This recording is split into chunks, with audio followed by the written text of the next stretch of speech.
Hello, my fellow tennis lovers. Today, I thought I'd just make a video about the upcoming Wimbledon tournament, and specifically who could potentially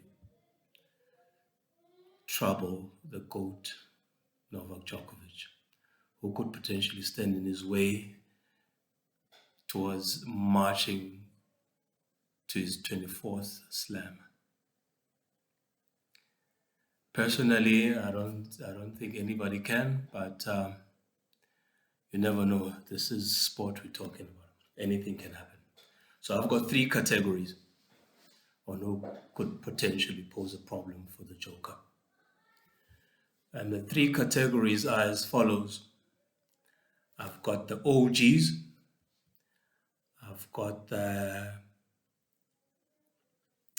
not so young ones, and I've got the young ones.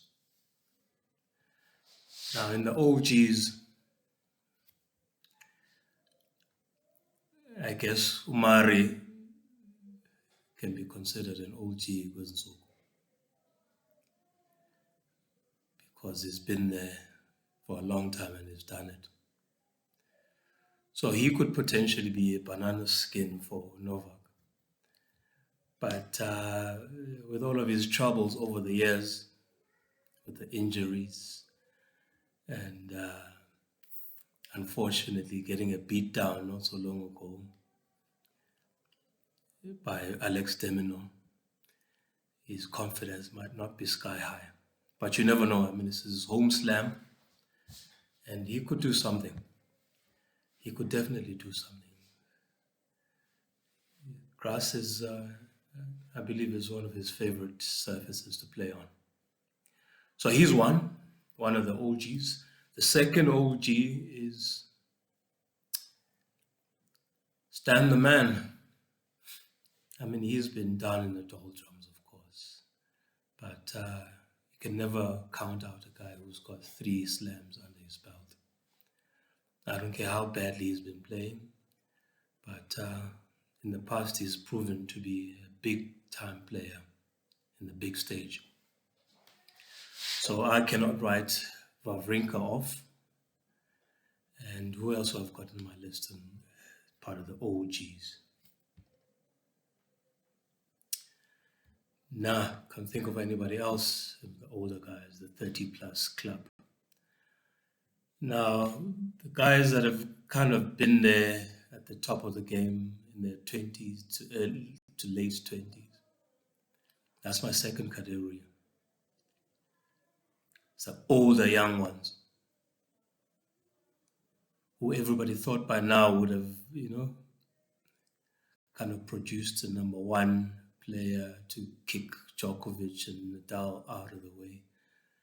But they haven't quite done that. Youngsters, one could argue they've been kind of underperforming over the years. And those are, in my opinion, at the top of that list is Tsitsipas, Stefanos. Wonder how he'll be able to handle the pressure now. Because he's had so much expectation over the last couple of years to win something big. He's been to a couple of finals in the slams, never quite converting. And he's got a tricky history with Nick Kyrgios. It would be quite interesting if he was to face Kyrgios in any round.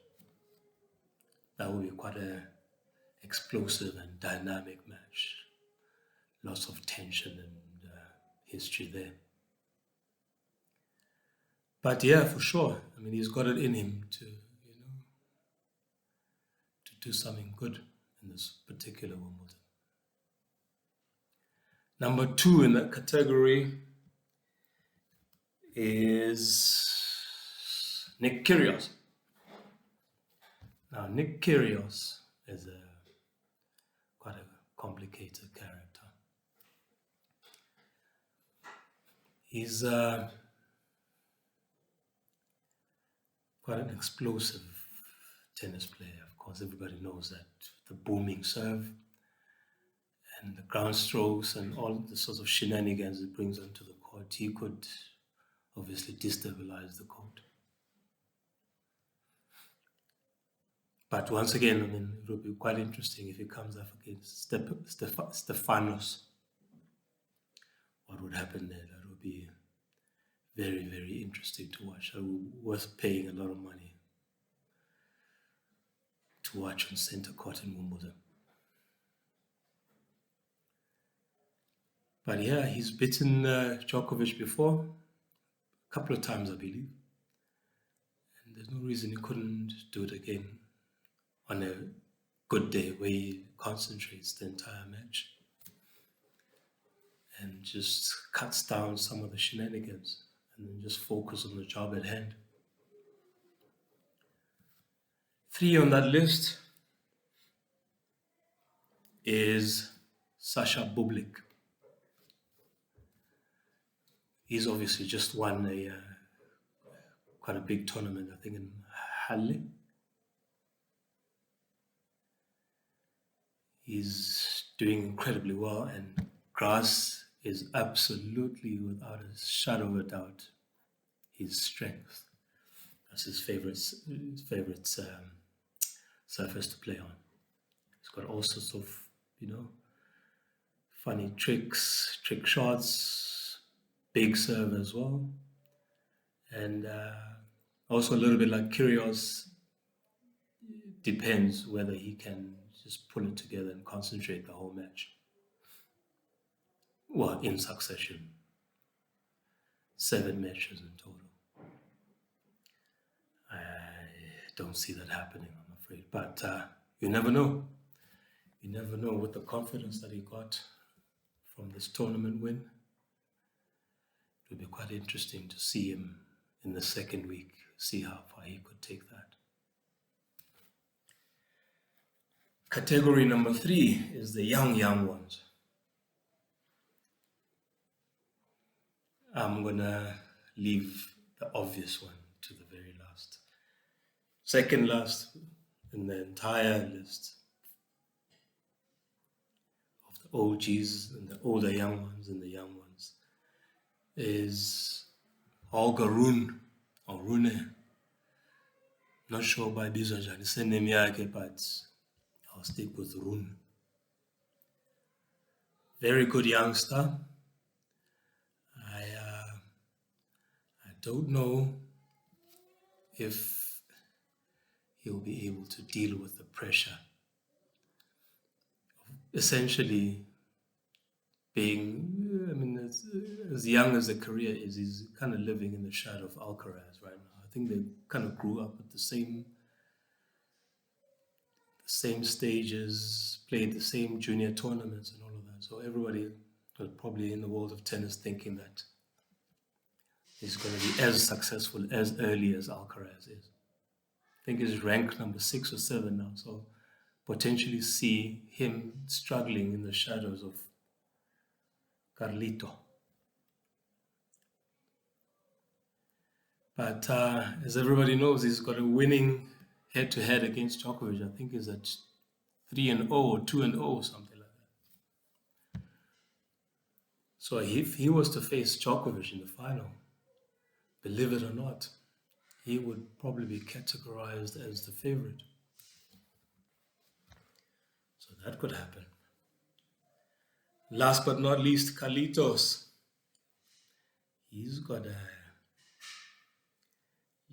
probably on a revenge mission now, obviously, against Djokovic. Bearing in mind what happened in the French Open. Everybody seems to think he can't really handle the pressure of chasing down the GOAT.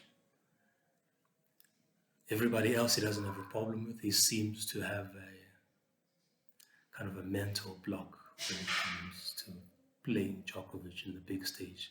I mean, albeit it's just been one match in the major, so we'll have to see.